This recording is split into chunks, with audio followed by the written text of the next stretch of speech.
What is up, fanboys and fangirls? Welcome back to another episode of the What the Fanboy Show. Tonight we're joined by special guest Tyler Davis.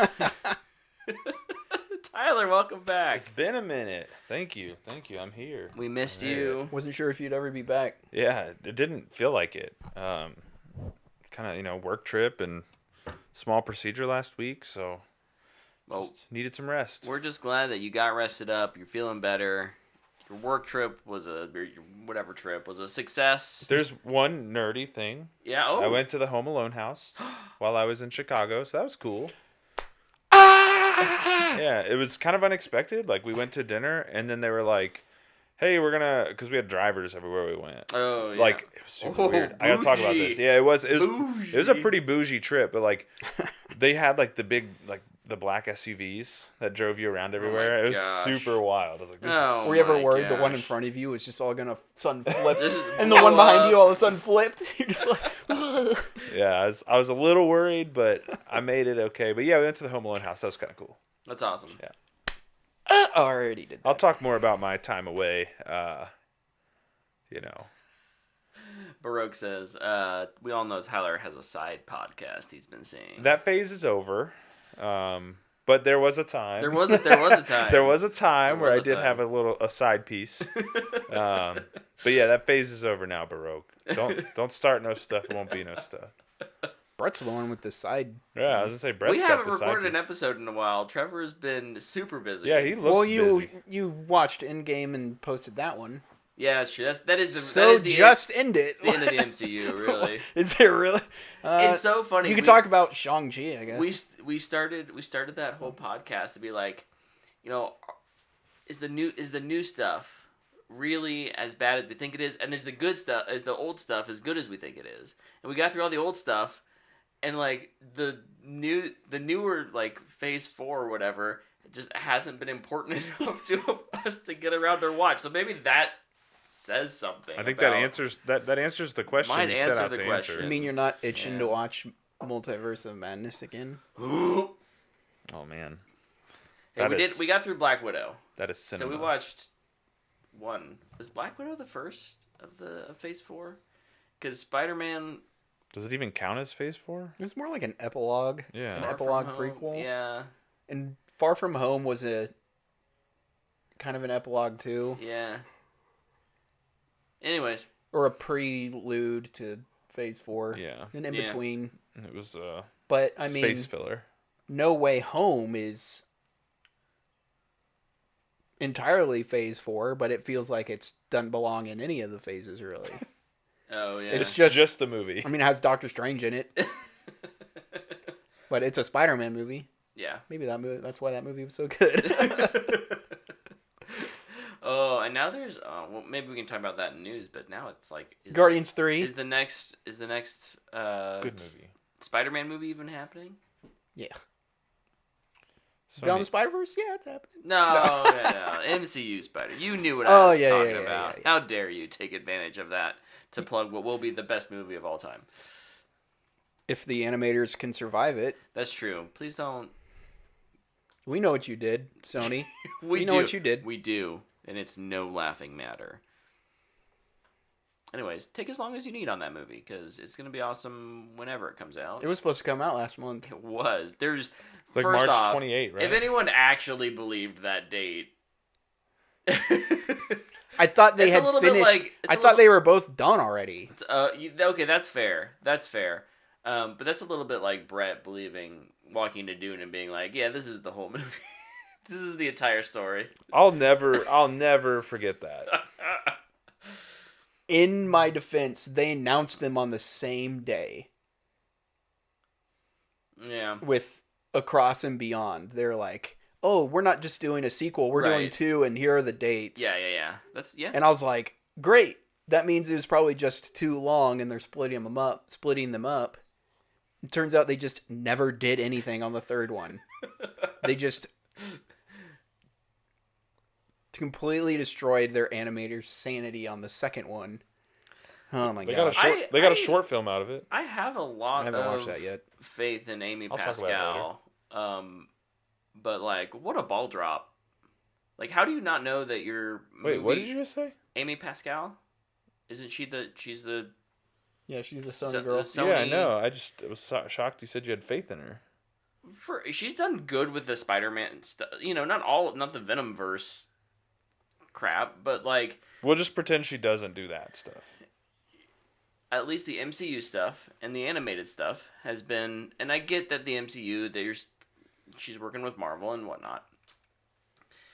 But that is on a studio head to... If you make this promise of a due date, right, of a release date, and even if you know you're probably not going to hit it, like, it can't come out that you just haven't started working on it at all. Like, that's just a terrible look. I mean, it can, just, but, yeah. I don't know. Didn't they, announce, 2 weeks ago or something? They're like, the script is done.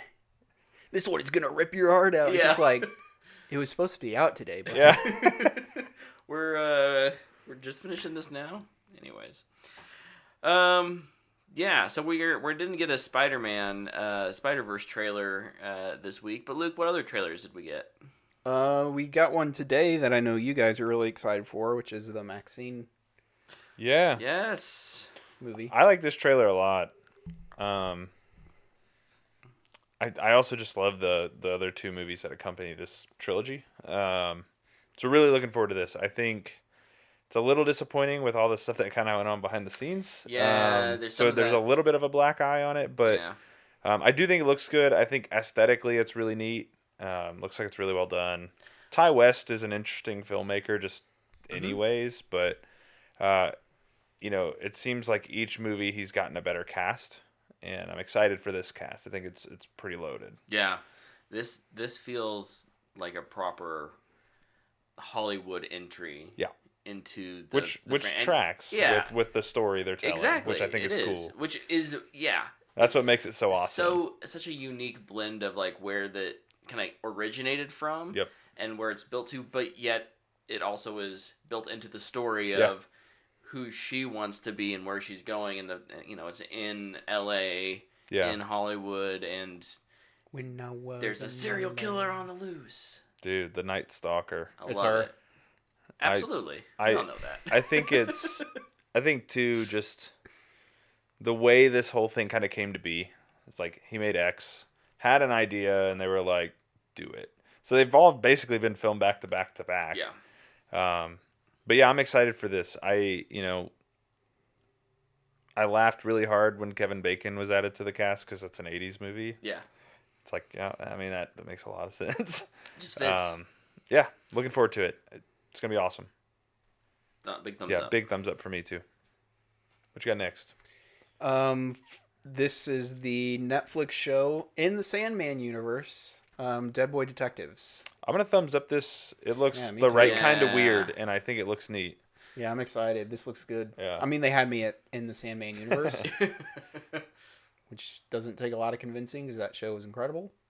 But even outside of that, I think it looks a lot of fun. It kind of reminds me, vibe-wise, of Doom Patrol. Oh, So that's what I thought too. Watching which was fantastic.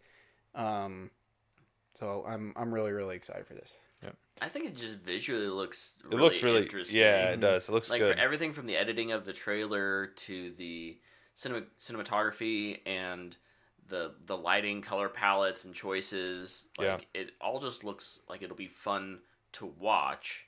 But knowing that Neil's behind it and that it's a part of the Sandman universe is another really interesting kind of tangent that you can grab onto. And yeah, I'll talk about Neil later too. So that's kind of a fun little connection. Yeah. Luke, before you go to the next trailer, I wanted to bring up a trailer that you sent us a few weeks back, and we never talked about it on the show. Huh? Wild Robot. Oh, yeah. Yeah, you sent that to us, and I don't think we ever discussed it. I don't remember, but I watch that trailer every once in a while. I've watched it several times. It looks awesome. Yeah. It looks really good. It looks... So I watched it... So I was clicking through YouTube one day with Bren, and she saw it, and she was like, oh. And so I played it, and we watched it, and she's like, again? Like, she wanted to watch it again. And you're like, yeah! Yeah, and so I watched it again, and I was like, man, this looks really cool. And it looks like a movie that could be pretty unique. Mm-hmm. Yeah. Because I don't know... Like, the cast is crazy, but, like, they don't talk in the trailer. Mm-hmm. There's no words. Like, so I was like, man, what is this? I'm really looking forward to it. Why do you get a cast like that for a movie with you assume there will be, yeah. But sorry, I wanted to make sure I talked about it. I think that movie looks it looks great. Awesome. It gives off like WALL-E vibes. Yep. And except instead of WALL-E cleaning up trash when everybody left, it's a robot trying to like preserve animals and yeah, to me it's save the world. It's kind of got a almost, and it could just be some of the aesthetics, but it's almost got like a little bit like of a Death Stranding vibe with the now we're talking the black rocks and the but yeah, kind of that lonely, I don't know, it's got a really unique look. Art style wise, it's not like just the super clean Pixar thing. It feels a little more experimental, like what we've seen with some of the, Wish and Puss in Boots. Puss in Boots, exactly. Yeah, so I'm here for it. Yep. Sweet. The last trailer I have is Tales of the Empire. This is, I guess, a sequel, spin-off of Tales of the Jedi, which followed Ahsoka and Count Dooku and kind of their stories when they were Jedi, except this is Morgan Elsbeth, how she kind of gets involved with Thrawn, and what happens to the Night Sisters, and then also what happens to Barriss Offee after she sets up Ahsoka. And dude, it looks so cool. I'm so excited. Yeah, I'm looking forward to this. Not to go back several weeks and dunk on the Acolyte trailer again. But like, this is the feeling I wanted when I watched the Acolyte trailer. And like, one of the things I brought up with that trailer was the music. I was just like, oh, it's just trailer music. Where this had like Star Wars themes in it. It's just like, yes, give me the show now. Sorry, Acolyte trailer. I like that trailer. I'm excited. Oh yeah, you were gone. I liked it too. I definitely have reservations still, but I'm much more positive than Luke on it. I'm excited for it. 100 whole years. Sorry. I'll talk about that later. Did either of you finish your thoughts on Star Wars? About the going back later, or just Tales of the Empire? Just Tales of the Empire. Looks super good. Everybody has been just wondering what happened to Barriss. Yeah. She fought Anakin and got away, and now she's going to be trained by him, which is super cool. Except, like, does she know that? That's what I always wonder, like, in the back of my mind. Like, do they know who that is? I'm wondering if there's going to be, like, connections to the Jedi Fallen Order games. Since we're dealing with the Night Sisters and their downfall. But yeah, I'm really, really excited. Plus, oh man, just like seeing Thrawn in Clone Wars animation style. Because we've never seen that. We've only ever seen him in the Rebels animation style in live action. Yeah. Man, he looked good. And the animation that Disney has for these Star Wars shows is so good. The Bad Batch is... it looks so good. And that show's been popping. Yeah. Let me tell you. But yeah, super, super excited. Yep. Comes out on May the 4th. Classic. Of course. Of course. Something's always got to come out on May 4th. May the 4th be with you. I'm looking forward to it. All faith. I really liked Tales of the Jedi, so yep, I'll be very excited to watch this. Plus, just like and I'm assuming this will be the same. It's like, hey, here's a 12-minute episode. Yeah, it said it was shorts. It said original shorts. So I loved that. Yeah, it's just super digestible. Like, I think I watched the entire Tales of the Jedi in like 40 minutes. Yeah, just breezed right through it. I was like, that was awesome. Yep. I did the same. Now I'm curious, like, what are we gonna get next? Like, Tales of, I guess, just the Republic, or Tales of the Rebellion, or Rebellion probably. is my guess. Tales Yeah. of I'd guess Rebellion. Tales of the Mandalorians. Tales of Mandalore, I guess. They could do. I mean, depending on how timing of everything goes, they are rolling out that new. I think the Rey movie is the next one in the pipeline. Tales of the Resistance. So it could be something, kind of sequel era based. Yeah, could be. Oh, Is that episode 10? Is it It hasn't been technically? confirmed. Okay. Neither confirmed nor denied. I'm excited for that Rey movie, but I still, ever since we wrote our reviews for Rise of Skywalker, and I said it in that all those years ago, just give me an animated show to fix everything we got from this trilogy. Because Filoni already did it with everything else. Yeah. Just fixing everybody else's stuff. Man, I still want that. Well, maybe one day. All right. Well, I think it's time for us to roll into our main topic here, our review of Monkey Man, the Dev Patel directed and starring Directorial debut. film. This is technically a Hollywood film, right? Like, it's not there's no way this is an Indian film. No, it takes place in India, but it's Correct. not like a Bollywood or No. anyone. No. Yeah, I was gonna say it feels very. It doesn't feel like it feels one. very Western. Yeah. But yeah, this was a special movie just because it was like the first time in 6 months more that we had all Probably. gotten together to see a movie together. Yeah. Didn't think it would ever happen again. I was gonna We say didn't we've even seen make- movies with each other, but not as all three of us. Not as all yeah. three of us, yeah. Because I thought Oppenheimer was gonna be the one last year, or the Barbenheimer double feature, but That was just us. It was just us. Yeah. Tyler couldn't make it, so yeah. Good. We to be, made it. Good to be It back. happened. Good to be back. So back, as Luke said. We're so back. So what did you, Tyler? Let's start with you. Okay. What did you think of Monkey Man? I said Dev Patel is good, and it's a fine enough directorial debut, but it really feels like it could be much better. I feel like there's some meat on the bone still. There's something there to chew there- on. there It's is. just not a lot. There is. There are moments where you're like, I like this, let's do more of this. Mm-hmm. And then we don't do more of that. Or they, the opposite, where it's like, they're giving me way too much of this.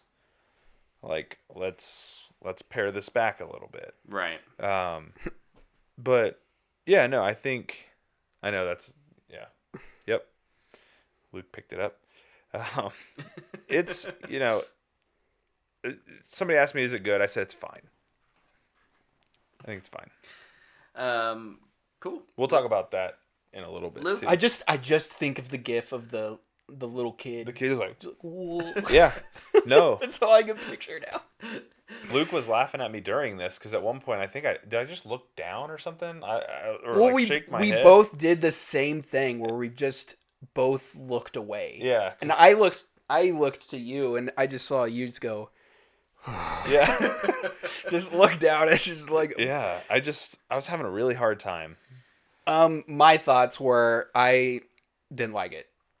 I think it's a mess. And I know it's a directorial debut, and don't stop directing because I Right. think there could be something there. But I think as an action movie, it's very hard to watch. Narratively is all over the place and confusing. It's just got too much going on in it. I think it could have been so much simpler. And then just, yeah, visuals, man. It's not CG. It's how you use a camera. Yeah. Yeah. Just such a huge con for this. Did not like really any of the way it was filmed at all. we'll talk more about that here in a second for sure. I'm probably a little more with Tyler. I definitely enjoy aspects of this film. Like I walked out and I wasn't frustrated. I didn't think it was a waste of money. No. I was certainly disappointed. I think I was more disappointed in it than I expected to be. To echo some of what Luke just said, I think some of the camera work and cinematography is a mess. I think narratively it could have been tighter and stronger. There is a specific narrative piece in this movie that just, to me, is just so pointless. There's a couple that, like, they feel like they're gonna weave in and it just doesn't, out, and then they just don't. It just doesn't. It's just there. Yeah.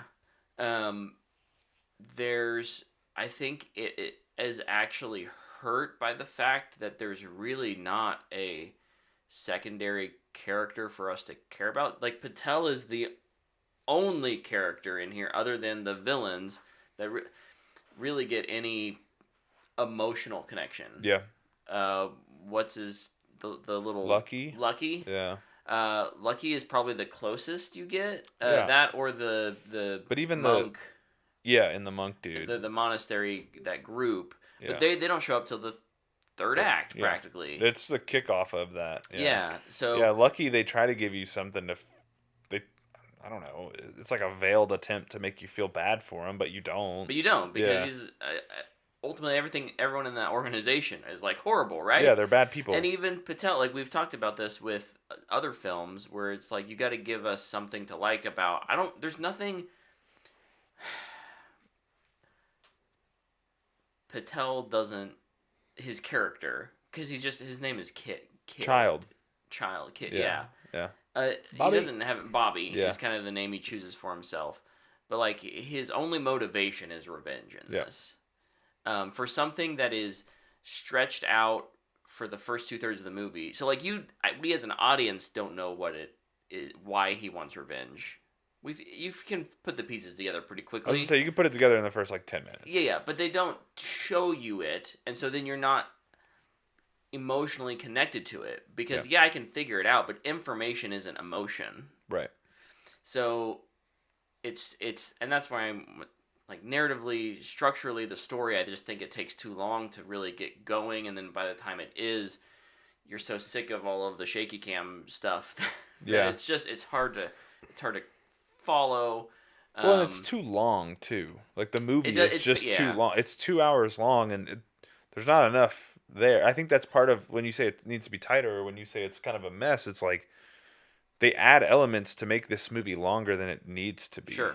Right? Yeah. Like, you could just go without a whole portion of this movie. Yeah. You just don't need it. Yeah. Agreed. But I mean, I still think we have some pros. Yeah. So let's talk about some pros real quick. I think the first one's Dev Patel. Mm-hmm. Despite not having much of a character to play, I do think what he is doing is good. I do like his performance. I should mention, I do really like Dev Patel just in general. Sure. But I think he does good with what he has. This is definitely not his strongest performance, but he's making a lot out of a little. Yeah. And which is kind of the problem of this movie. It really is, and it's weird with him being the director. Like, at some point, okay, yeah, well, the buck stops somewhere, right? Yeah. Yep. And as movies are complicated. You have producers, you have people you have to appease, but like, as a director, you do get to make creative decisions, and theoretically, I think he could have given himself more. Yeah. At the same time, this is a directorial debut. He's balancing that with this acting and managing all of those expectations.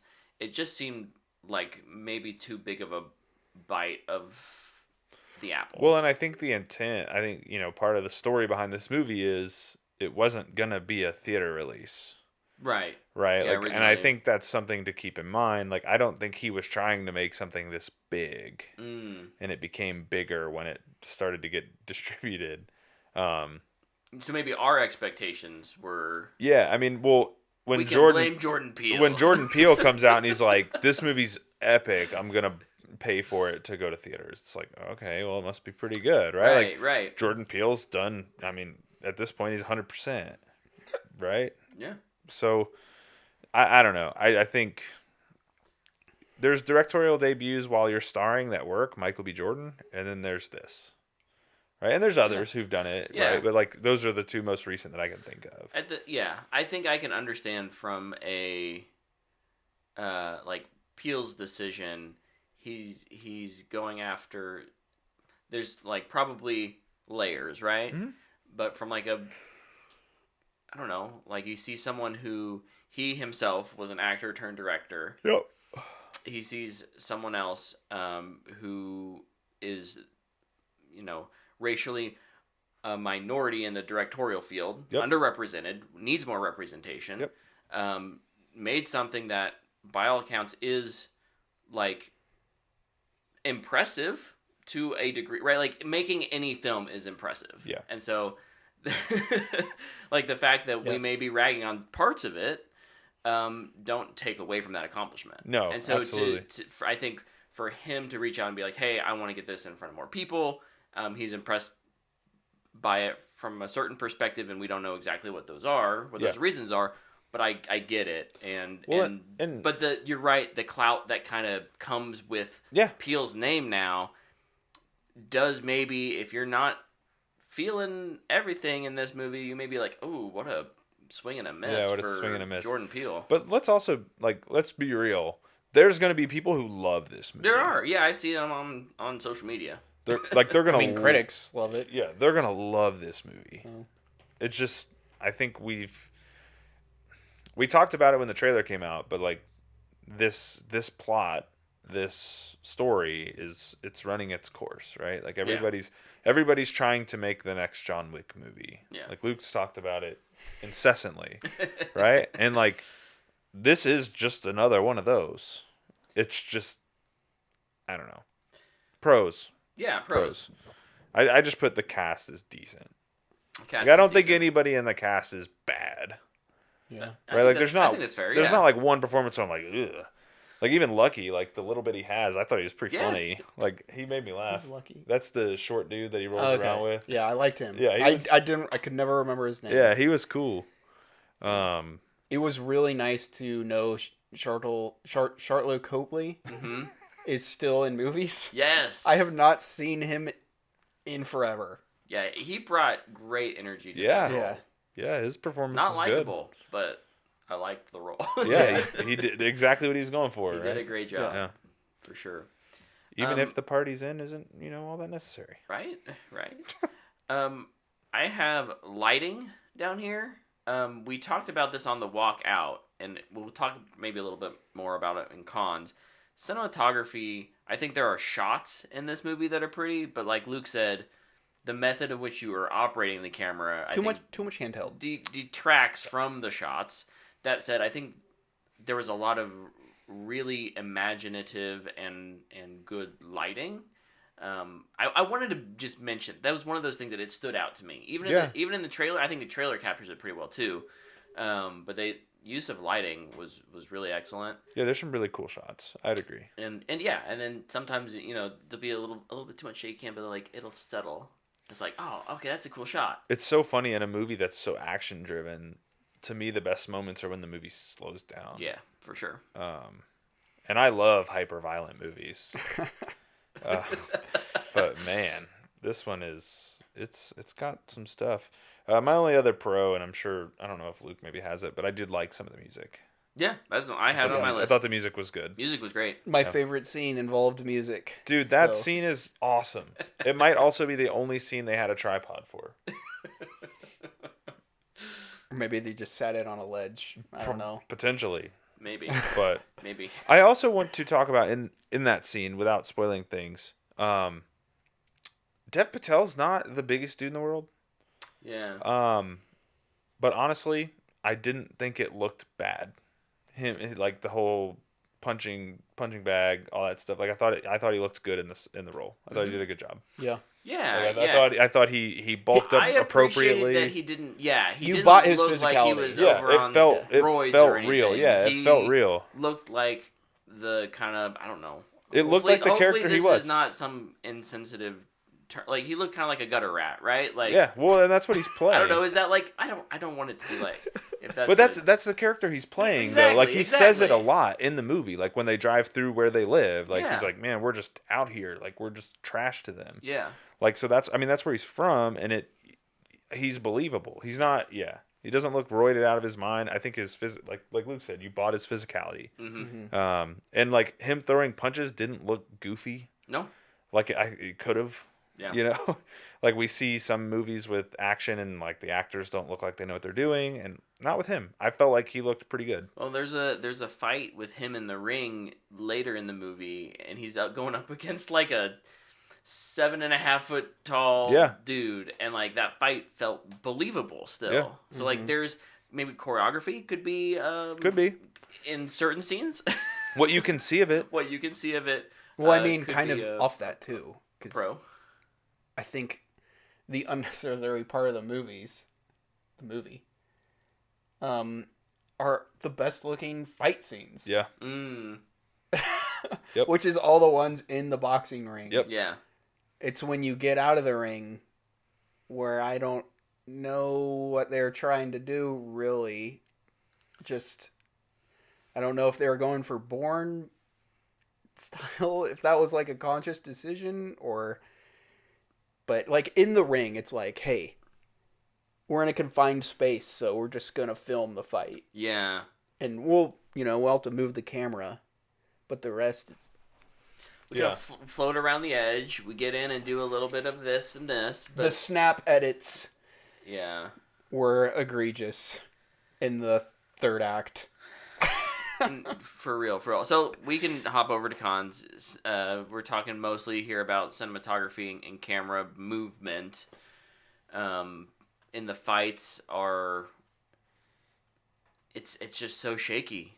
Yep. It's incredibly hard to watch, and I think it makes the fight cinematography of Godzilla x Kong actually look really, really good. We actually praised that last week, and like it just kind of put a rubber stamp on that. Oh, like okay, wow, that was actually out of all the movies where they pull back the camera and let you watch and just enjoy the fight scene. Yeah, a lizard and a gorilla that are 400 feet tall. Yeah, that was my thing, and I wanted Luke to say it, but like.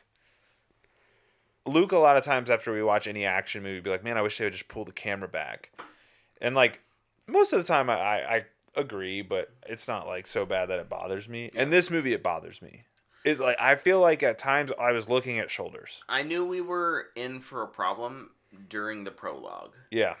There was not a wide shot in this movie until when he, slight spoilers, falls off of that roof into the river. Yep. That was the first wide shot we had. Proper wide shot. Yeah.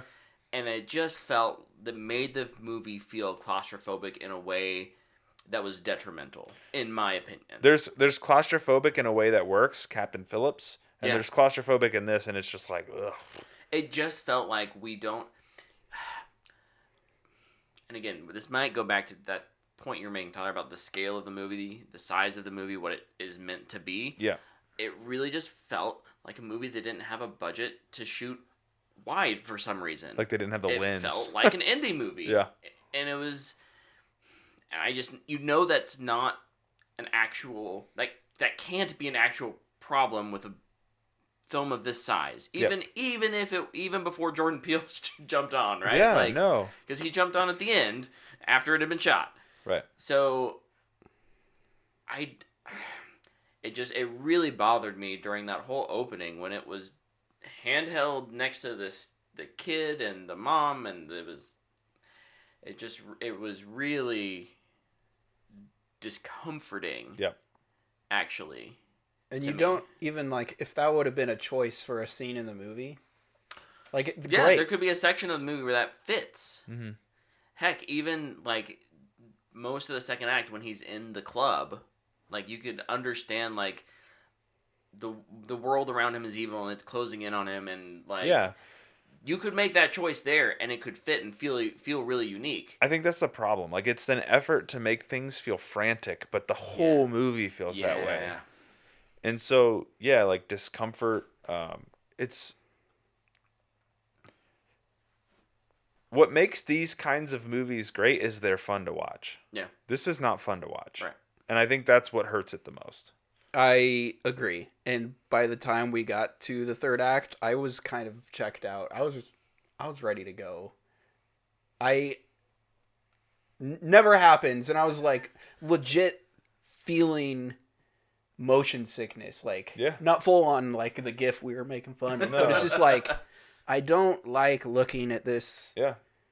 And if it's gonna keep being like this, maybe I'll just close my eyes and take a nap or something. Because I was very tired. No. But ironically, the rest of the movie wasn't like that. It was the opposite, which is a not as good version of every action movie you see now. Yeah.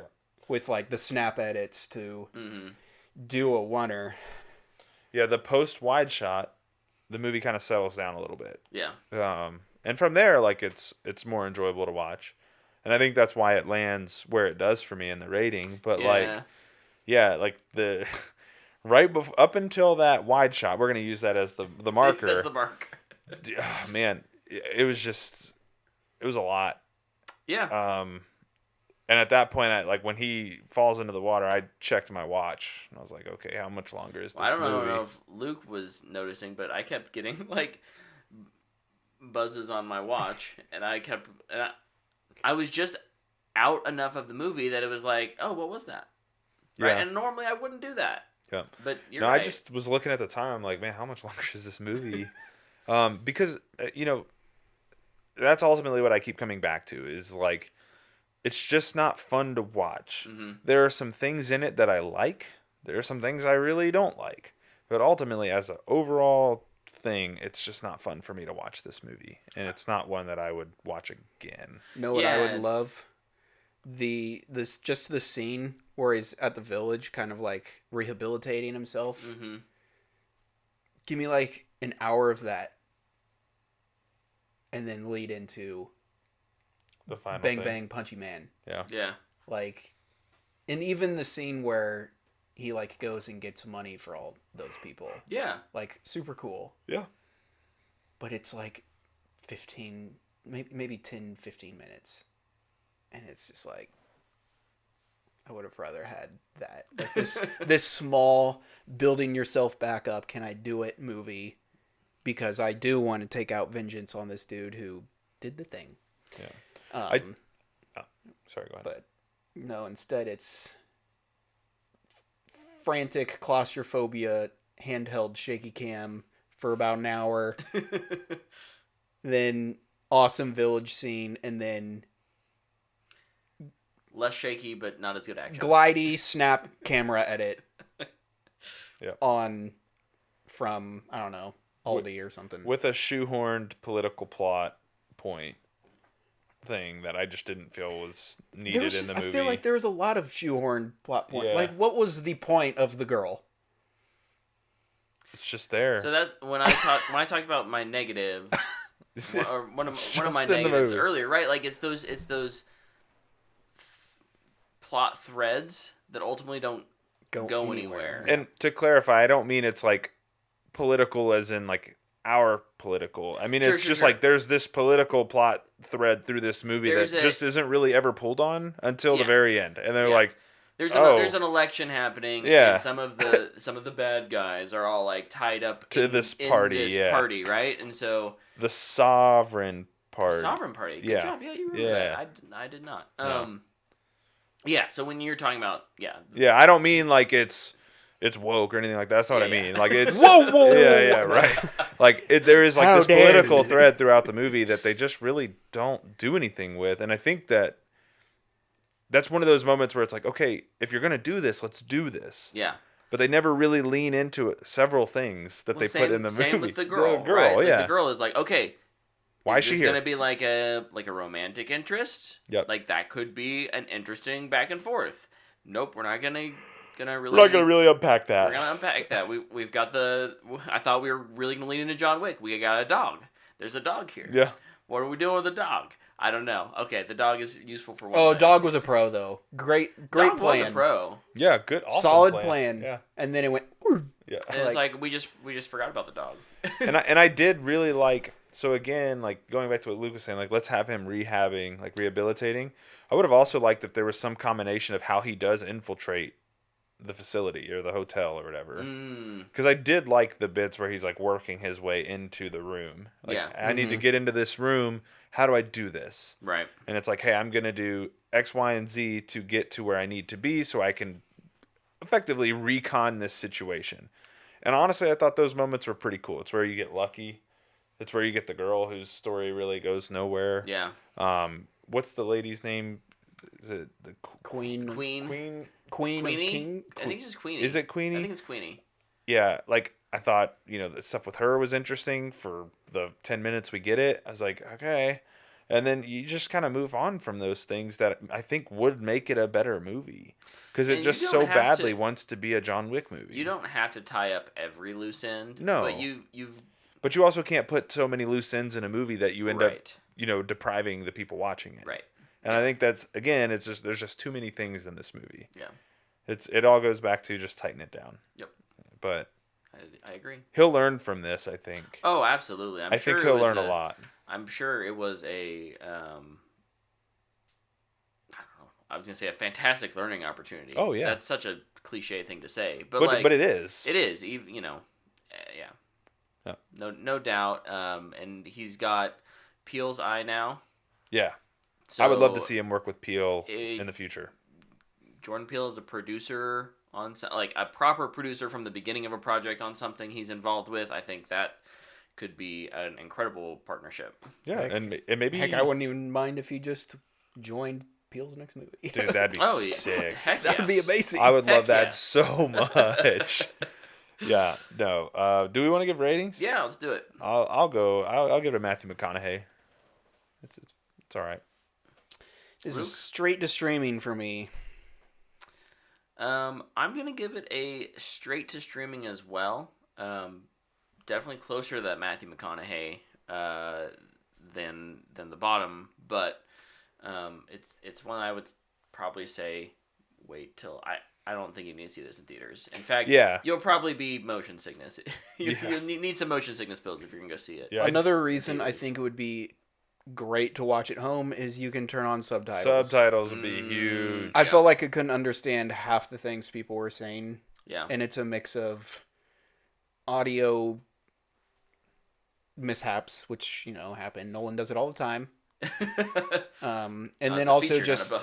like accents I felt were Yeah, some pretty very difficult to some very understand. thick accents in this movie. Um, Which I think sound great. Like I wouldn't want them to be more Western sounding.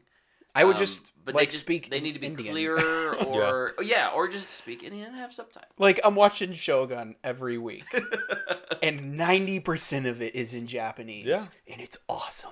Yep.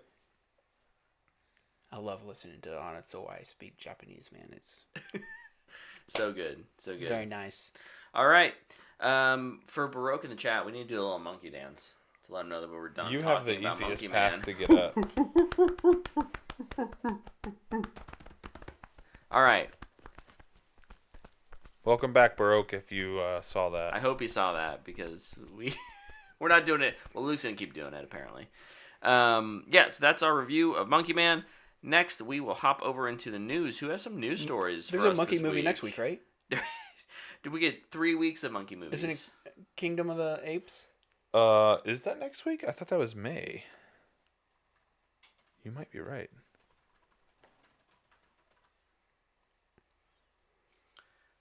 May 10. Oh, Is Fall Guy next week? Civil War's Civil next War's week. next week. Fall Guys week last week of Maybe April. there'll be a monkey in Civil War somewhere. Maybe. Could be. Anyways, it's the spring of monkeys. Yeah. Maybe not the month of monkeys, but the spring of monkeys because we do get a Monkey season. kingdom of the Planet of the Apes coming soon. That movie looks good. Funny though, because technically none of them have been monkeys. They've all been apes. Well, I guess. He wore a monkey mask, but his nickname is Kong. But he's a human. But he's a human. He's an amalgamation, is what he is. Monkeys have tails. Dev Patel has no tail. Ape. But that's true. But like the Monkey King, who he is supposedly like, that's true. It is definitely a monkey. So monkey. I think monkey. I say monkey. Monkey. Anyways, I was so confused by the Monkey King thing throughout that movie. Don't give any spoilers. Broke's back. Yeah, sorry. We'll talk about it after this. Okay. Oh, all right. News. What do we got? Did anything happen? I think I have like 2 things. Yeah, some stuff happened. Some good stuff happened. Oh. And one thing that is whatever. Well, 2 things. Hit us. 1.5. 2 things. 2.5 things. Good Lord. Here's the thing that's cool, but also whatever. We're getting another Matrix movie. That's right. I still haven't seen the most from recent Drew one. Goddard. Mm-hmm. Take that for what you will. This will be the first one that's not a Wachowski. I think I'm. Look, what has Drew Goddard say done? what you will about Daredevil creators and their properties, right? But I think sometimes it is healthy for a franchise or a story to kind of step away and let someone else try to tell that story, right? I mean, the example for me is George Lucas with Star Wars. I think Star Wars is most interesting when he has interesting collaborators telling stories in the Star Wars universe. Filoni is a great example of that. Kasdan as a writer and director. The best Star Wars movie George Lucas didn't direct. He didn't direct. So like I think I'm maybe more interested knowing that the Wachowskis are still involved. Yeah. But not. If the Wachowskis weren't involved at all, it would be kind of like, what are we doing here? Yeah, for sure. This is like the best of both worlds. You get a little bit of fresh eyes, trying something new, but please call it The Matrix Rebooted. Please. Oh wow. It's right there in your lap. It really is. It really is. Matrix Resurrections was either okay or bad, I think, depending on who you were. I thought it was okay. I thought it was fun. I thought it was okay too. I don't remember. I haven't watched it yet. I don't know. I just haven't sat down and did it. It was a COVID movie. Yeah. It came straight out on HBO. Great times, man. What a time to be alive. Remember when we couldn't go outside? Dude, that was so weird. That was 4 years ago. That was crazy. I still went outside. I was not required to work from home. And now everybody works from home at my job. Irony. Next news thing I have, Fallout comes out this week. And the Amazon Prime show, yes. Yeah, and early impressions are pretty popular. People like it. Positive vibes. Now, this was at Forbes. They did say that it was a closed screening event to people who are gamers. Yeah. So, dude, they made it for the fans. Let's go. As somebody who does sometimes like gamers are the harshest critics of them all. It's true. It's true, but they like it, and so that's exciting. And I love the aesthetic of Fallout more than I like to play Fallout. Mm-hmm. So that excites me. Mm-hmm. I'm with you. Yeah.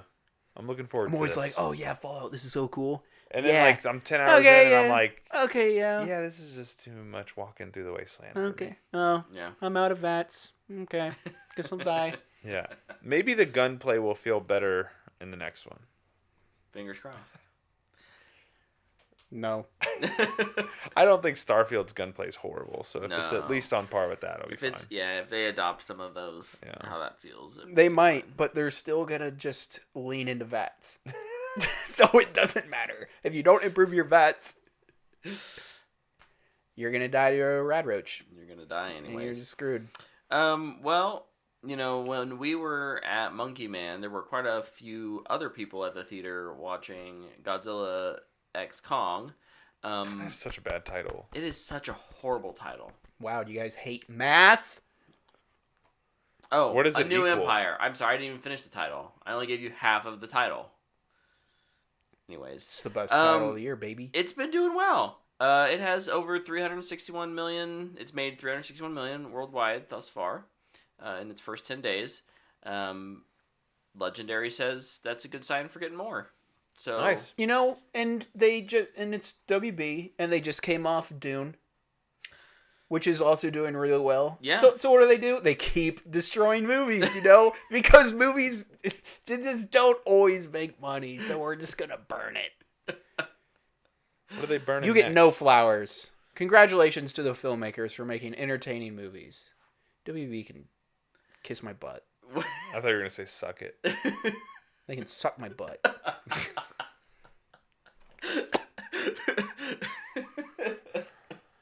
Oh, that's good stuff. All right, what's next? We got some casting in the MCU. Oh yeah. Or did we? Based on what the internet says, it could be either or. We got casting for the Silver Surfer for Fantastic Four, and it's going to be Julia Garner. Okay. Cool. I'm just waiting for the Maybe. movie at this point. Or I guess a trailer. I was really excited when they finally announced a Fantastic Four movie. And then I watched 5 Marvel movies. They've all been kind of dog. They've been okay, probably at best. And I just don't know what to think. The rumor is this is in a different dimension or universe, which is why they casted Julia Garner. It's a different version of the Silver Surfer. Which is also just we're doing dimension stuff with Marvel, and it's annoying. But she's a great actress, so I'm not worried about that. Yeah. She's really good in Ozark. I think that's the only thing I've ever seen her in. I can't remember. It's a Marvel movie. Yay.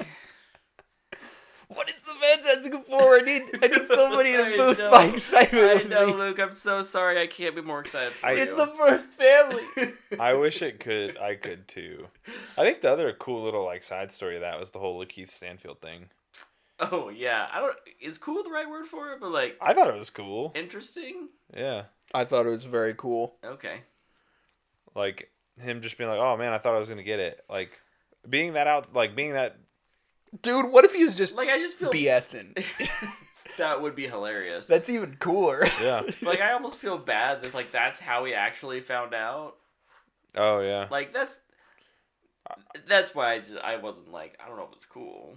I guess, but you're right. It is neat. It's cool to see someone be passionate about a thing that they wanted. There's also rumors. There was a rumor going around that there was 2 Silver Surfers in this movie. Oh, maybe this is all a bait and switch. One from one dimension and one from the other. Yeah. And they're going to high five and merge into Super Silver Surfer. So maybe they're both in it. Who knows? Probably. I don't know.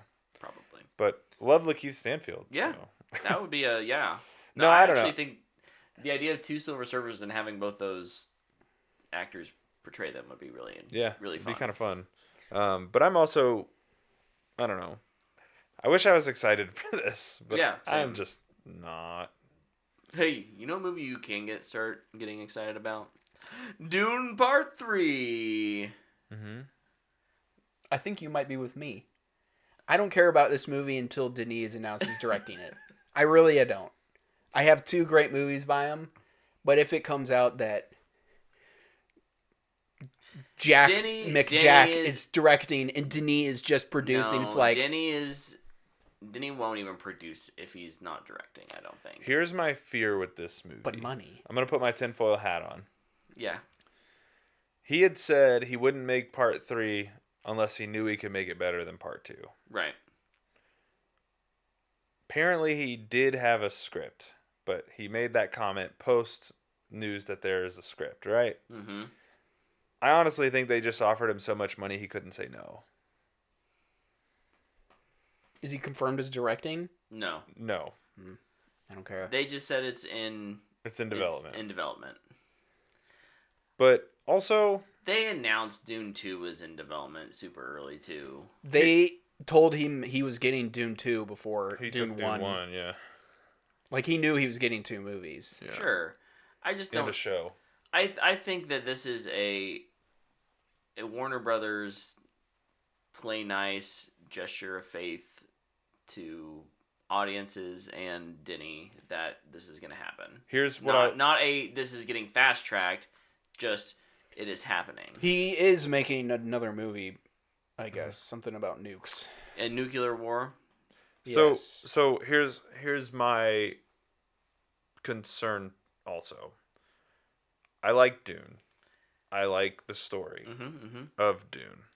But you've read Dune Messiah? I've read Dune Messiah. And I don't think it's horrible, but it's certainly not on the level of Dune. But a wise man once told me, if you read Dune, stop there.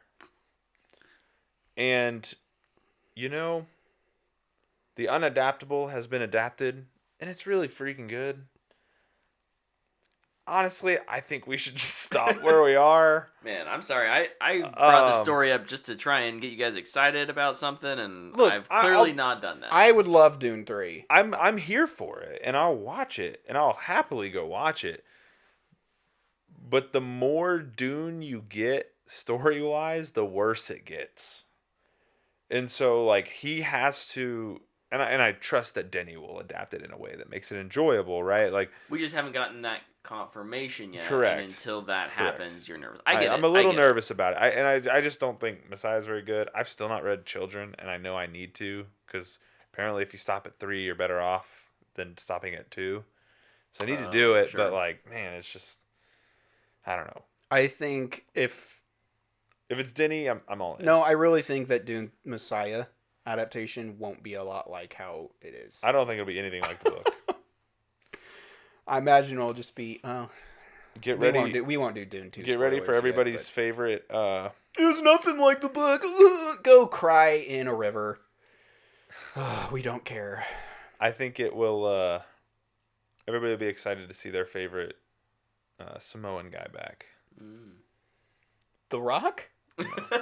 Jason Momoa. No. He's not my favorite Samoan. So. Okay. No.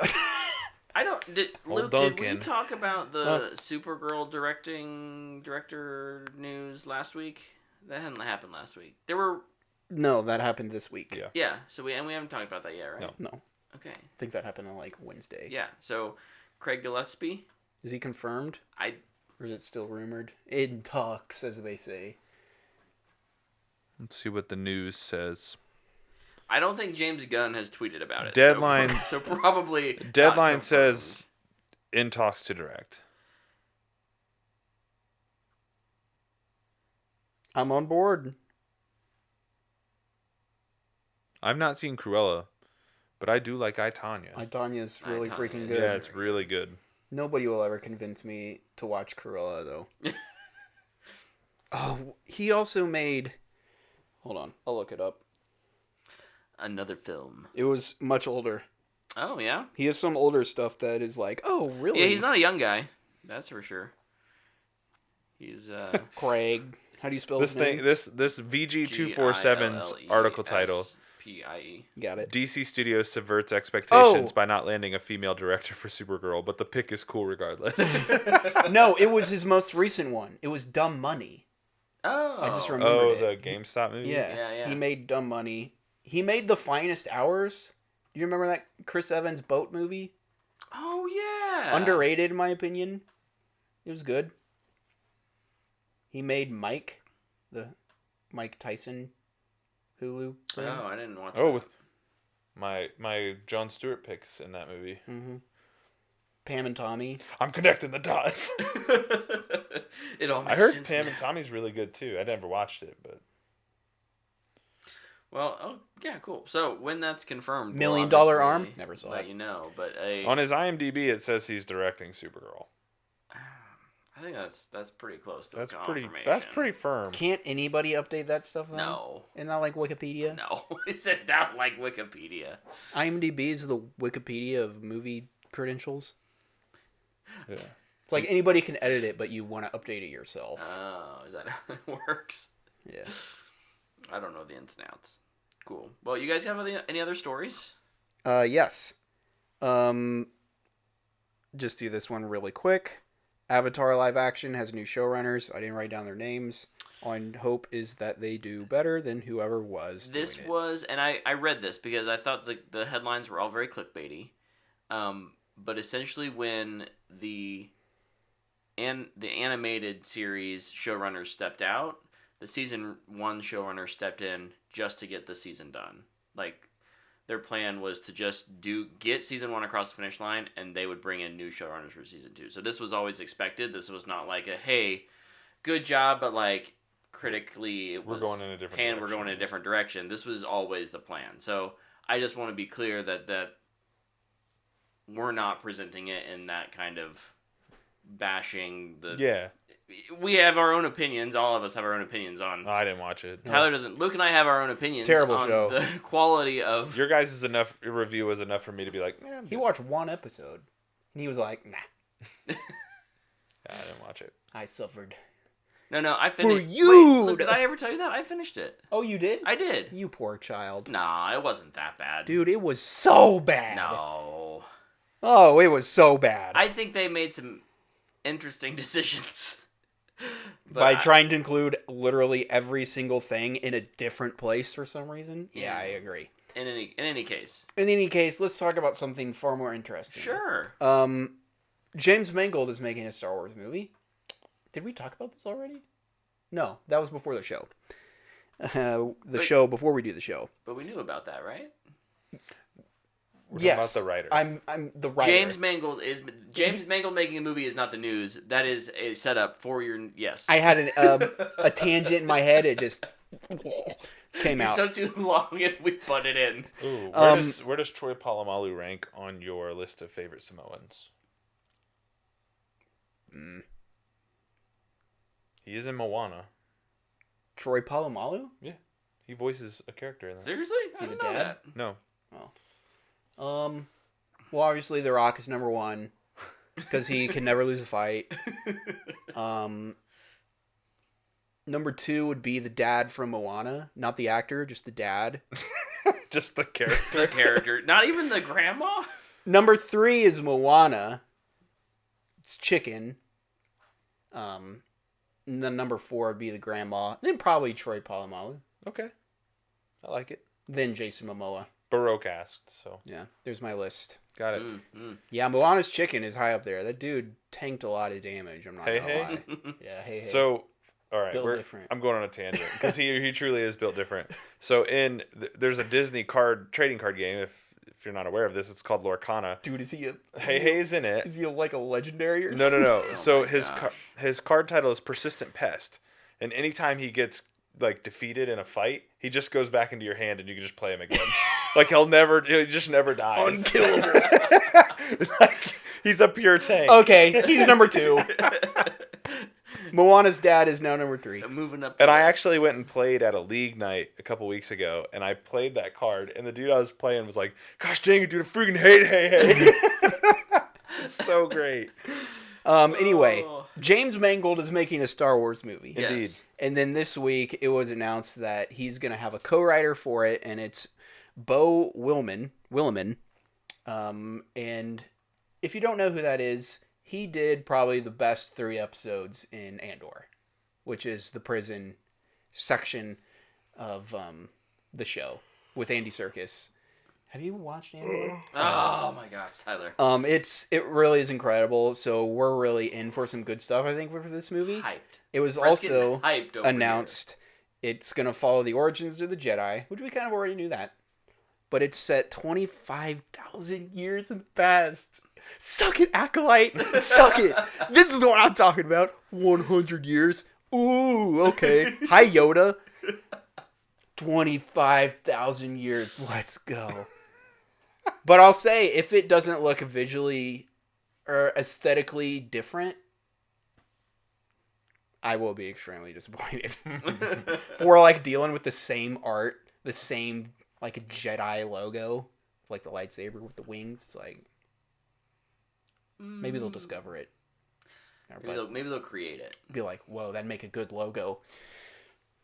But maybe there will just be a lightsaber flying around with wings. There's probably already. That's how they got lightsabers. Wait, we gotta go. Like we gotta go over to Star Wars wiki. There's probably that's probably been fleshed out where the Jedi logo came from. Oh, I'm sure.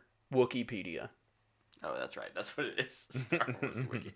I know things. I'm not actually looking that up. Please continue. That was the only other story I had. Yeah, but very, very excited for that. Can't wait. You should watch Andor. No, it's on my list to watch. It's so good. It's so good. It is. Did you have more news stories? I don't. Nope. All right. That's wrapping us up for news. What did you guys do this week? We don't have any. No fan box? No fan. Well, our Troy Polamalu, I think. Polamalu? Did you ever watch Troy Polamalu play football? What'd you guys... Yes. Okay. I need to update my list. Number 5... this is unfortunately going to kick Troy Polamalu out. But number 5 is Troy Polamalu Head and Shoulders ads. So Tiny Troy? No, all of them. just all of them. Well, all of the ads are every one. Version of There's the two versions of him. There's normal size Troy and Tiny Troy. I'm combining them into one. Okay. Same person. Just at different times of their life. Number 6, Troy Polamalu. Number 7, Jason Momoa. Man, Jason just going down, down, down. We did talk about how that guy, that is our favorite scene in the movie. The guy who's playing the drummer? Yeah. Yes, that was the best scene in the movie. Yeah. What were we talking about? What we did this week? Yeah. Well, I was out for a couple weeks, so I can very quickly knock out a couple things. Yeah. I had a small... Oh, you don't know what's going on, Baroque. You'll be fine. I had a small procedure last week, so I was kind of down for a couple days. And I decided to restart My Adventures with Superman. Because I had watched like the first 6 episodes. And then I hadn't watched it. You know, I hadn't watched it for a while. So I decided to start it over. I ended up watching the whole thing. That's a booyah, easily. Yep. It's a great show. I really think there's a lot of really good liberties taken with Superman and his kind of backstory in ways that feel very familiar but still different. Mm-hmm. And it just shows you that like you can take risks and it will still work. Yeah. If you're a fan of Superman, if you're not a fan of Superman, if you're a fan of anime, like check this out. It's awesome. I could not recommend it more. And that has actually kind of fishtailed me on this other adventure that I'm on. So I don't know what it is. If you've been around the show long enough, you'll know I'm a pretty big DC fanboy just as a whole. Nerd. And I've really, like, after finishing that, I was like, man, I really just wanted more DC stories. Yeah. So I did the unthinkable, and I purchased Suicide Squad Killed the Justice League. Crazy, man. He's crazy. So I bought it, so you don't have to. It was 50% off with Game Pass. I wasn't doing anything. Like, I was just sitting there. I had played Final Fantasy and MLB The Show for like an entire day. So I was like, man, I just need something different. And so I'm almost done with it. I have one more boss fight left. But I have killed the Justice League. So that's cool. And, you know, much like Gotham Knights was panned and I bought it and played it anyways, I paid full price for Gotham Knights. I'm not even ashamed of that. And I really enjoyed Gotham Knights. This is not as... My review of this is not as glowing as it was for Gotham Knights. But I will say, like, it feels good to play. Like, it doesn't feel... I think if you watch this game on a stream, it looks like it feels like crap. And it really doesn't. Like, it does feel good to play. When traversal, gunplay, everything's kind of working together, it's fun. The aesthetic, the feel, the stuff, it kind of reminds me of Borderlands a little bit. But with not cel-shaded graphics. Like, the graphics are good. Yeah. Production on cutscenes is great. Performances are great. The story's fine. I mean, it's what you would expect from a Suicide Squad, is saving the world and killing the Justice League story. I don't think it's anything out of the ordinary for those characters. But very quickly, just want to say, I would give it a straight to streaming. If it comes to Game Pass and you're a DC fan and you want to check it out, or if you're a looter shooter fan or a Borderlands fan, like, I do think this will scratch an itch. Their seasonal model kind of sucks, so just be prepared for that. It's not great. Yeah. I'm not even into the seasonal content, but I can tell you just from what it kind of shapes up to be that it's not going to be very good. I think its biggest downfall, because I've kind of said the good things, biggest downfall is just variety. There's not much variety to the game. Every mission feels pretty close to the same. It's some variation of like 4 different mission types and then a boss fight. So it's, I don't know, it's pretty samey, but the gunplay feels good. The characters are a lot of fun. Performances are really good. But I think the big thing I would say is I don't feel like I wasted my money. And that's a huge win. Because I was a little nervous, like, buying it. I actually hovered over the tile like 6 times before I finally pulled the trigger and bought it. But when I started playing it, and it's all I've played since I got it. So I think that's some sort of endorsement. Yeah. Like, I don't hate it, right? Like, but again, I preface that with I am a DC fanboy and I will take whatever DC content I can get in most cases. So, also, people who are upset about how you kill the Justice League, there's only, I'd say, one boss fight that's pretty inexcusable. But it does make sense. It's just kind of annoying because it's just not creative at all, and that's the Batman one. So yeah, that's one thing. Finished my Adventure Superman, obviously, and then I did finish American Gods by Neil Gaiman. Hey, nice. That's a callback. It is a callback. Yeah. Teased that earlier this episode. I did. Man, I wasn't sure that was gonna pay off. Yeah. So here we are. But it's a funny way to finish this book. On my trip to Chicago for work, I was reading it on the plane. I was reading it on the way back. And when I got off the plane here in Wichita, I actually left it on the plane. But shout out to Spotify Premium. You get 14 hours of audiobooks a month, which is pretty much nothing.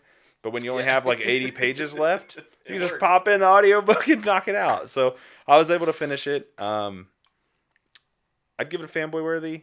It is not what you expect. It is a very different book. I'd be really interested in watching the show just to see how they did some of the visual stuff, because Neil has a pretty visual style, and he does some pretty weird stuff just by nature. He's a weird dude. Yeah, he is. But no, it was pretty cool. Kansas has a pretty cool part to play in the story, so that was neat. Nice. Shout out Kansas. Yeah, so that was neat. And then the last thing I did is I did watch the Spider Within. This is the Spider-Verse short that was made to raise money for, this is going to sound really bad, but it's a mental health awareness charity. Sure. I'm not sure the charity name, but I did watch this, and it's basically just, Miles dealing with the anxiety and the pressure of being Spider-Man. It is not a Spider-Man story, it's a Miles story. And I really liked it. I thought it was pretty neat. I love that, the Spider-Verse stuff. Like, I just think all of it's really good, and so more of it is never something that I will shy away from. Sure. Check it out. I think it's really good. Sweet. That's what I did. There's some other things I'm sure that I'm forgetting. Did you go see The Bane? No, we didn't have much time. We were like, when we landed, because we landed the day of the meetings, we were in meetings until like 8:30 at night. They took us to the Home Alone house, and then we went to the hotel and went to sleep. Good. And then woke up, went back into the facility for like a wrap up, and then we were like on a plane out of there. So we didn't really have any time to go anywhere. No. I was really sad because the Wizards were in town that night in Chicago, and I wanted to go, but it just didn't work out. But nope, Chicago was cool though. The people were great. Food was really good. Pizza? I did get a pizza at the airport, so it doesn't really count. But they took us to Was like... it in Old Chicago? That'd be hilarious. No, it was like this little mini deep dish place. But we went to a nice steakhouse. And actually the vendor who we were visiting, the menus had their logo on them because they had like a partnership with the restaurant. It was pretty cool. But So they fed you for free? Probably not. It was pretty pricey. No. But no, it was a cool trip. And then procedure went well. Obviously, I'm here. I'm healthy. So Yay. it was good. Yeah. Sweet. Luke? I kind of mentioned two things earlier that I don't need to go too much in, but Shogun and Bad Batch both great. I finally finished 3 Body Problem. I wondered if you would. Yeah. Nice. It was okay. Yeah. You were right. Like the last couple episodes, once the thing shows up in the sky, Yeah. like it is more character stuff. But man, they just refuse to do anything interesting outside of like what's... There's so much going on, and they throw around big words constantly to make it sound smart, and it is so annoying. Just saying crap to make it sound sci-fi. And I think... like in the last episode, I was halfway through it, I'm like, this is stupid. This is stupid. And then every episode did this, and it was probably one of my biggest cons of the entire show. People ask questions, and the people who know the answers don't answer them. Yeah. And as a viewer, that is extremely irritating because I'm asking the same questions. Right. Hey, what agents do you work for? Here's an answer that they can say. I can't say. Instead, they just don't say anything. Is that Benedict What's Wong's character? And Liam Cunningham. I hated Liam Cunningham in the show. He's like, we need somebody to do this. And they're like, oh, they never do it. That's why they're perfect. It's like, they're perfect for this job. So that's why, yeah. He's like always right. Oh, he's so annoying. I could not stand him. And they're going to freeze him. And it's just like, oh, I got to deal with him more. I do think the later half of the season does suffer a little bit from the problem of the threat is so far away, and so it allows for there to be more of those character moments, but it doesn't feel like there's really any danger. And the most interesting character, in my opinion, dies. Yeah. And I'm sure it's a red herring that he's like never gonna show up again. Oh my gosh, that their plan. I was kind of surprised they went all in on the plan. Not the plan. Oh. The sorry, slight spoilers. The results of the plan, sure, I think are disgraceful to sci-fi television and sci-fi stories. Let me do some basic physics. If you're moving straight in space and there's nothing that is going to mess up your path, you're going to keep going straight, and it just turns. It turns in space. You need an acting body against your movement to do that. Right. And that happened. I was like, there is no way they just did that. And they're claiming to be sci-fi. That is a law of motion. Newton, like, that goes back hundreds of years. And they effed it up so bad. I was legit, like, pissed off. Not to mention, like, where are the nukes out there? Because the shield was flying through them. Yeah. What? Yeah, they had to They put them out there. Nukes, yeah. Oh my gosh. Wait. It was so bad. I thought it was like disgraceful. Well, we're gonna blow Tyler's mind here. What are they nuking? The shield. A wind sail. The radiation shield sail. A radiation sail to launch a probe towards the alien fleet. Oh my gosh. And here's spoilers if you want to partake So I've in the not show. finished the show. I've read the book. So the point being, it fails. In the show, a cable snaps, and it turns. Just like you would, like on Earth, if a ship, sail, like if it snaps, if you got a wind sail, the sail turns. The problem is there's no wind in space. Yeah. It would slow down, but it would stay on the same trajectory. It could still completely ruin the plan and not break physics. It will, cable is going to be going everywhere. You can have it mess up the sail. You could have the sail hit the next nuke, and all of a sudden. Well, it's just like when they put the Webb telescope out. Their fear was that the thing would pop off, or the little like mast that they built on it. It's not a problem in the so it's fact like there's that a documentary that tells you how that would work, that you could literally go watch on the same streamer. I've watched it. It's really good. It's kind of mind-boggling that they didn't get that right. Also, I was befuddled. Some producer was just like, we got to make this cool. We need to make this visually apparent that it is all hope is lost. Here's the. But you're so right. Just have it. The sail tangles up. Yeah. Because the cable's going crazy. Yeah. Hit the nuke. Hit the next and it nuke. Bounces off and it ricochets and we're just, we're Apollo 13 right now. We have a problem. See, this was my fear when. So again, I've read the book. Mm-hmm. The book kind of takes place in like the 60s. Yeah. In like early 2000s.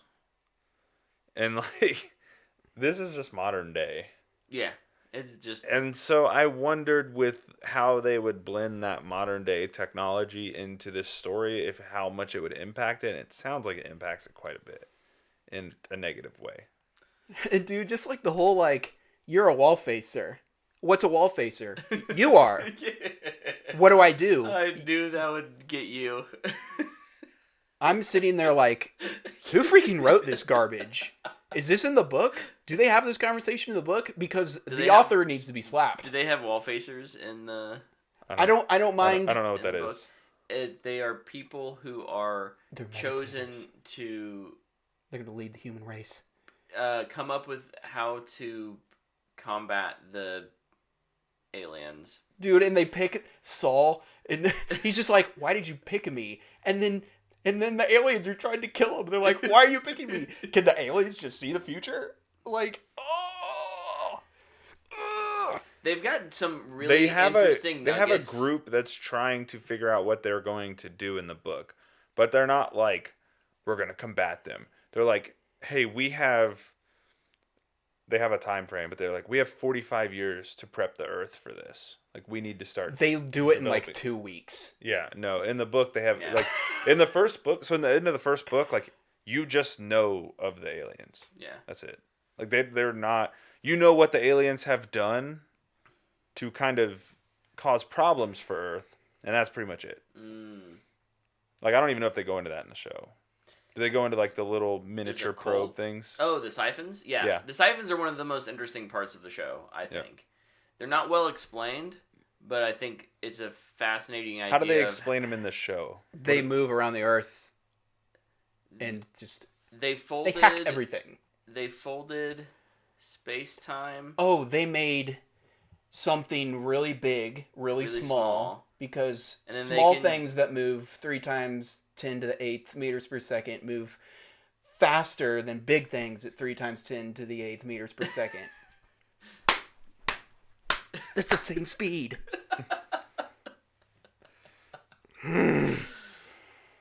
Man. It's an entertaining show.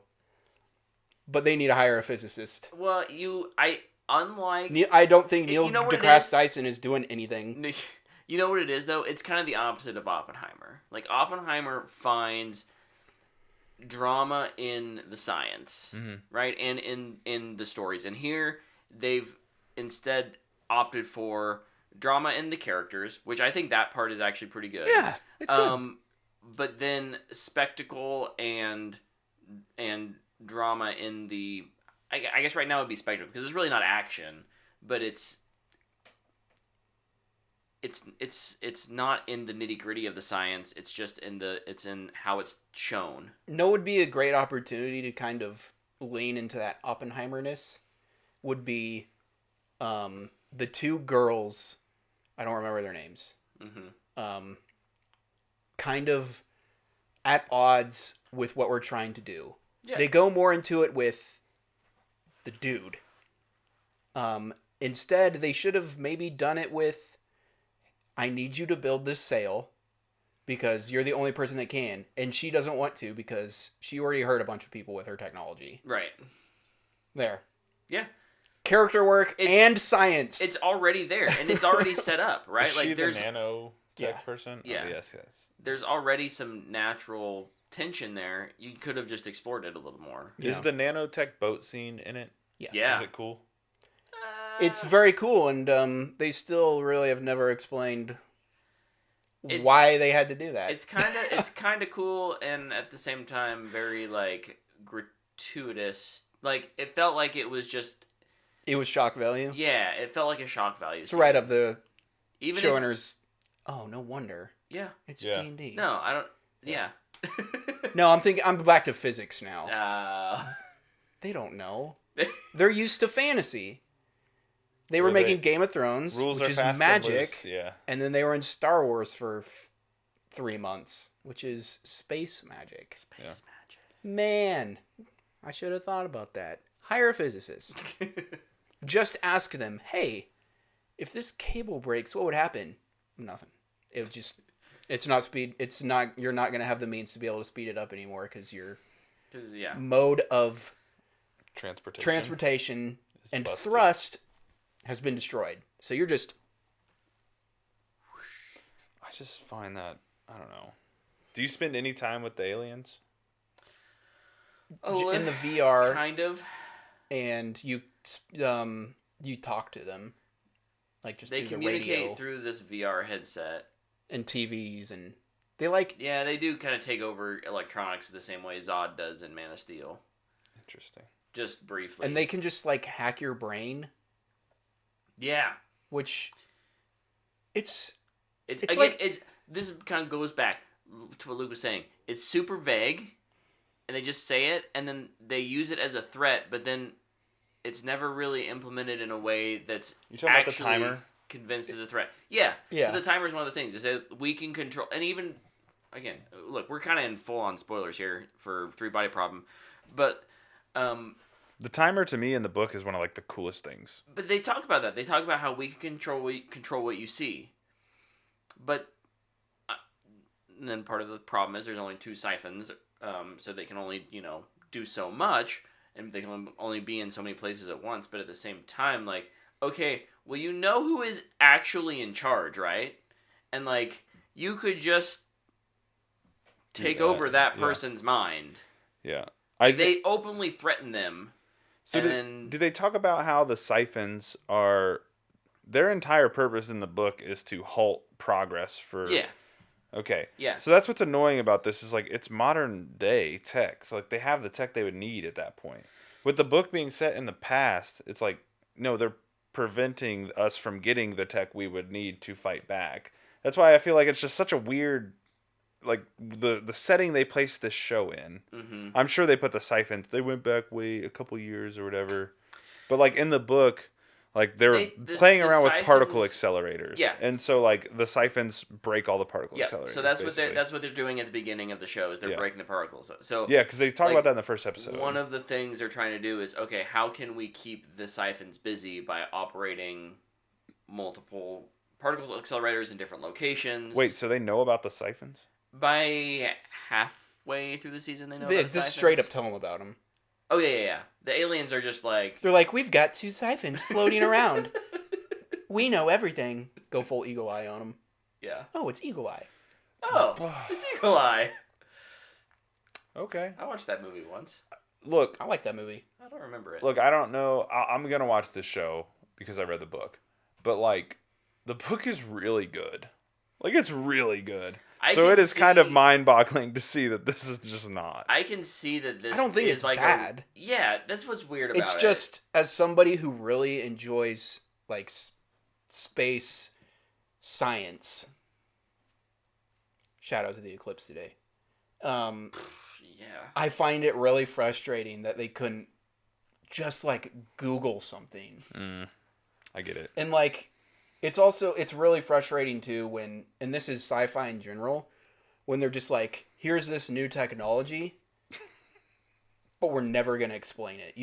You're forced to accept it. Yeah. That becomes really frustrating. Like that's something I kind of deal more with in something like Star Wars, where it's fantasy. It's like there's the Force. It's magic. It's there. It's in everything. Where it's like, okay, we're in 3-body problem. There's a Sophon. What is it? It's got to deal with it. It's there. There's 2 of them. Yeah.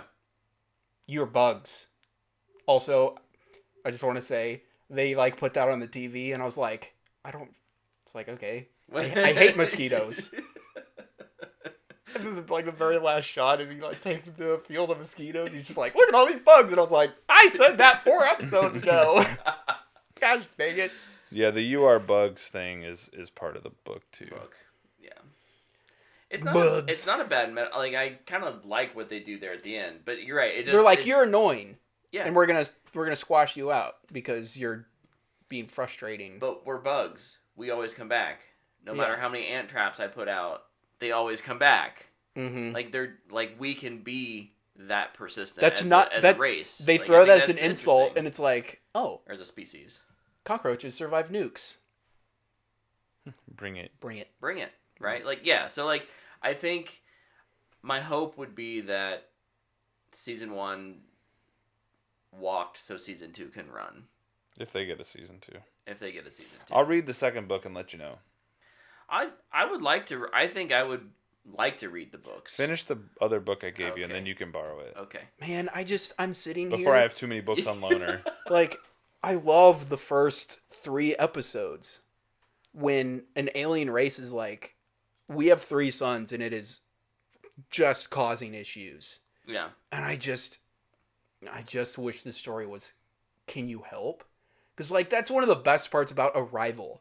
Alien race shows up and they're like, we need to teach you our language because in the future you help us. Awesome. A non-evil alien race. Who would have thunk? Brilliant. But no, they're just like, we're going to kill you. We're going through some problems. Pretty bad, right? We're going to kill you. We figured out interstellar travel.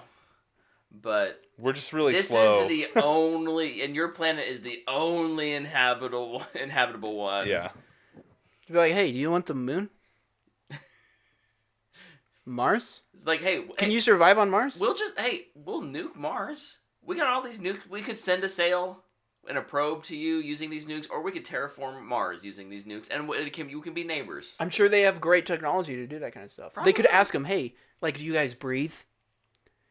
Like, or do you, how do you guys communicate? Is it through telepathy? We're so far off course. Imagine a story where it's like, hey, we're aliens, our planet is dead, and we need your help. Do they show them? There is a book, actually. Is it called Sleep in a Sea of Stars? No. Because you haven't read that book. It's called Ender's Game. Oh. I watched part of that movie on TV, and I was that movie is not a look. That book would be incredibly hard to. I think that the problem is it's a book, and I don't want to read. I know it's such a good book, but it's incredibly hard to adapt into a movie, let alone one that people will think will make money. I was actually having this conversation. It sets up my favorite book of all time. I think the second book in that Shadow or whatever. Shadow of Mordor. So here's a Fanbox question. Okay, yeah. Because I was actually talking about this with Logan, and we were like, man, there's like I feel like a bunch of the great iconic books have been adapted recently. Like we had the Lord of the Rings, and it's like, man, is anybody ever really gonna do better than that? We just got Dune, and so I was like, what is the next great book that you think would be adapted? Like big thing. Yeah. Well, could it be Ender's Game where like somebody takes it seriously, and they're just like, here's this epic sci-fi story. Dude, it is. Yeah, Speaker for the Dead is the second one, by the way. There is Ender Shadow. That's a whole nother thing. But absolutely. Like, could we finally get that crazy adaptation of like 1984 or something? Yeah. Like, what's the next book where people go, oh wow, they're going for that, and it's just like 11 Oscars. I mean, it's full sweep. I think Dark Matter on Apple is going to be a pretty big one. Here's the problem, though. But it's going to be on Apple. It's on Apple, and it's a TV show. So, but is that considered an iconic book? I mean, I think so, but it's. I mean, it's. I don't think it's not like that. It's not like Ender's Game. It's not, yeah. Because I'm like thinking of the books like they're like forced to read in high school. I bet it will be an iconic book. Eventually. Given enough time. The other one I would say, A Gentleman in Moscow, which just apparently had an adaptation. I was talking about this like 3 weeks ago. I was like, man, I really want that to be adapted because that was a Fanbox question. And then it's Ewan McGregor. Oh. Yeah, it's him and his wife are doing it. It's on Paramount. I was like, what? Like Elizabeth Winstead. Yeah. Oh, but it's on Paramount. Yeah, which I don't have. So. Dang it. Remember when I just canceled that. Oh no. Remember when shows used to be put on TV? That's great. I'm trying to think of what the next big book would be. We're getting Shogun right now. Yeah. Yeah. I mean, I know. And I guess that was a huge book. Fourth Wing. I mean, it's huge. When you talk about, you want to talk about scale? I mean, that thing is.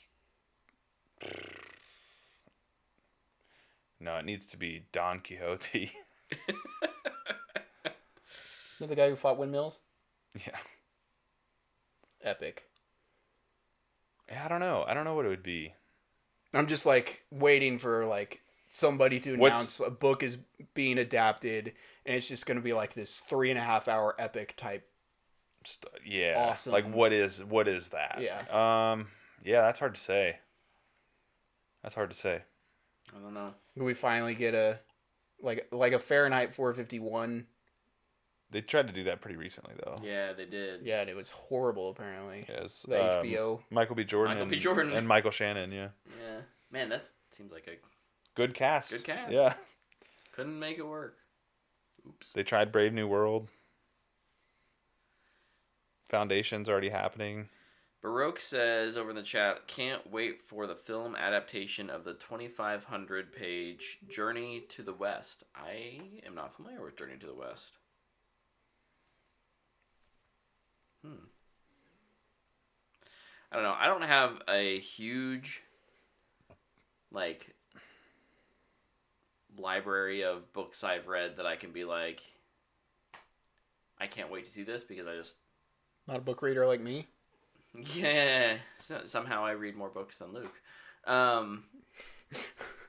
never read as many books as Tyler, though. I don't know. Like, I have not done great lately, so there's definitely ones that I want, but I wouldn't say they're classics or epics or whatever. Like they're just niche things. So classic. I'd love to get the opportunity to see a Tales of Merlin series. The Odyssey. The Iliad and the Odyssey? The Iliad Part 1, Part 2, the Odyssey? Maybe. Beowulf, Epic of Gilgamesh, The Divine Comedy, War and Peace. Oh, what's the... Paradise Lost? Paradise Lost was the one that I think... Derrickson was working on it. I don't know if it's going to go anywhere. Paradise Lost...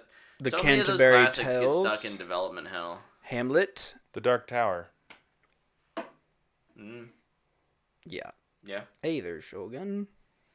Moby Dick. I mean, I think we're kind of seeing... And it's weird because of the rise of big budget TV, right? But like... Oh, here's Sir Gawain in the Green Knight. Silmarillion is essentially... Yeah, that was one. Like, pretty recent. Not in truth, because it's not a Silmarillion, but like the Amazon Middle-earth show is kind of trying to do something along those lines. They're trying, but they're not really allowed to. Right, yeah. But they're kind of like got the like Winky go ahead to use things. Jason in the Golden Fleece. Oh, that would be awesome.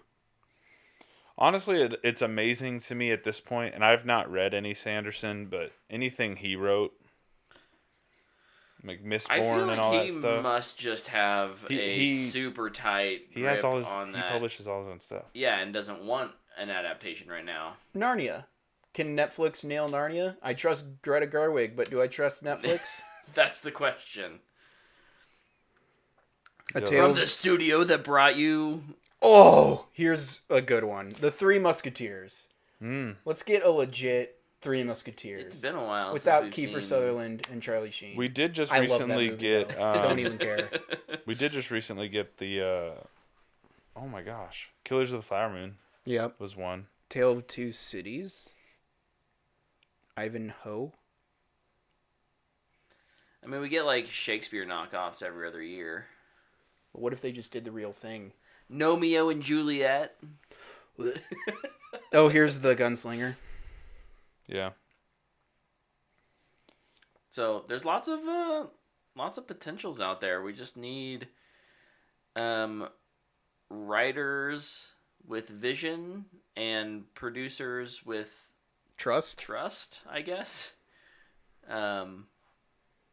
Yeah. I definitely think classics aren't in the like instant go-to that maybe they used to be, because people are looking more at what is trending right now. Well, maybe they should. Fourth Wing's gonna get made before Three Musketeers because Fourth Wing is in the zeitgeist, right? Maybe they should set the trend instead of following it. Ooh. Oh, you know what it should be? I got it. Hyperion by Dan Simmons. All right. I've not read it. It's on my bookshelf, and I want to read it. I just, honestly, like, this is going to sound weird to say, but I just don't have the stones to read it yet. Yeah. It intimidates me. It's not even that long. It's like a pilgrimage story. Yeah. And it just intimidates the hell out of me for some reason. I don't know why. I'll tell the joke after. It's like a sci-fi fantasy story about these guys who go to this place where time stops. Oh, yeah. That sounds kind of cool. That's pretty neat. All right. Well, hey, we are running up on an hour 45, so let's wrap this up. We had to make up for our 30-minute episode. We did. We had a short episode. Yeah, I last tuned week, in and you guys were like flying by. Like, what the heck? So, I mean, we didn't have that much to say about Godzilla times Kong. Well, the one thing I want to talk about is something I don't want to ruin. Yeah. Fair enough. God, well, it's so freaking funny. I want to, yeah. We'll talk about it when Tyler's seen it. Anyways, thank you for tuning in this week, watching and commenting here in the live stream, whether you're watching on YouTube or listening via the podcast. Thanks, and we'll see you next week. Bye-bye.